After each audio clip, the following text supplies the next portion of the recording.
7:16, no bugles? I was waiting for it. A major event unfolding across Baltimore region as the professional horse racing circuit is in town prepping for the 150th running of the Preakness Stakes. The event is a major opportunity to have commentators across the country talking about Baltimore. Joining us now with the impact, the limelight, or even spotlight on Charm City could bring crisis leadership expert with the Fallston Group, Rob Weinhold. Rob, thanks for coming in. Yeah, my pleasure. Good morning. Good morning. Okay, so this is the week. We get a lot of attention.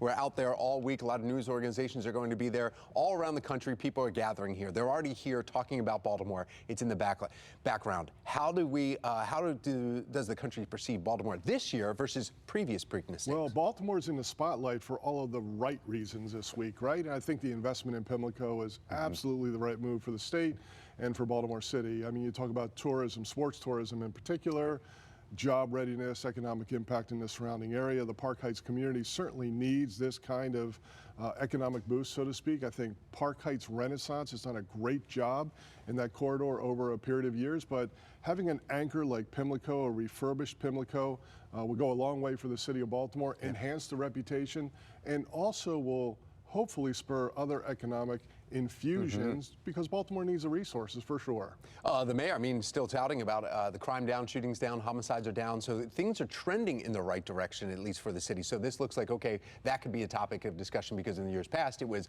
one of the most violent cities in America.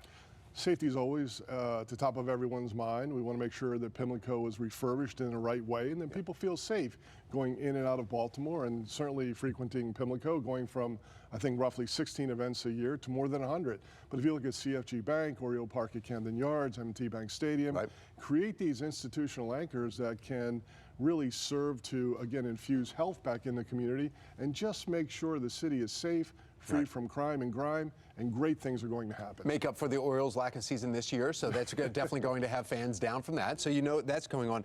Another thing, though, that we're talking about is how, I mean, we've talked about this, majority of the time, horses do not race again here going for the Triple Crown. In fact, it's very rare that it happens. It's more times that they choose to skip and go to Belmont. Sovereignty's not coming. Does that matter at all? Do you see any of that causing an issue here with Preakness again? I think it lets the fan base down a little bit, and certainly the gamblers who want to get out there and, you know, root for the Triple Crown. And but I think we, almost 100 years in Triple Crown history, so to speak. There's only been, 13 Triple Crown winners? I think the last one 7 or 8 years ago justifies. So a little bit of a letdown, but you certainly understand if it's a situation where the health of the thoroughbred is not where it needs to be, then you certainly need to err on the side of caution.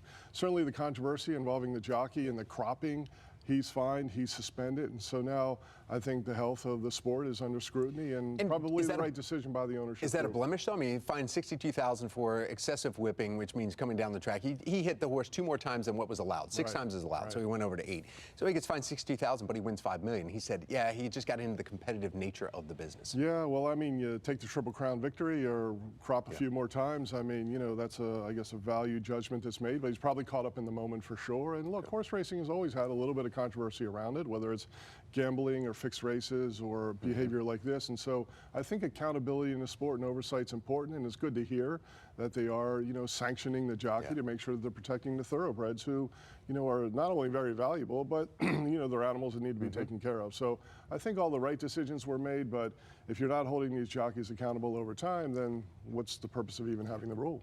With the Fallston Group, Rob Weinhold, exciting this Saturday, Friday and Saturday, a lot of events. Looking forward to it. I'm going with Sandman. We'll see what happens. Okay, all right, here we go. You heard it right there.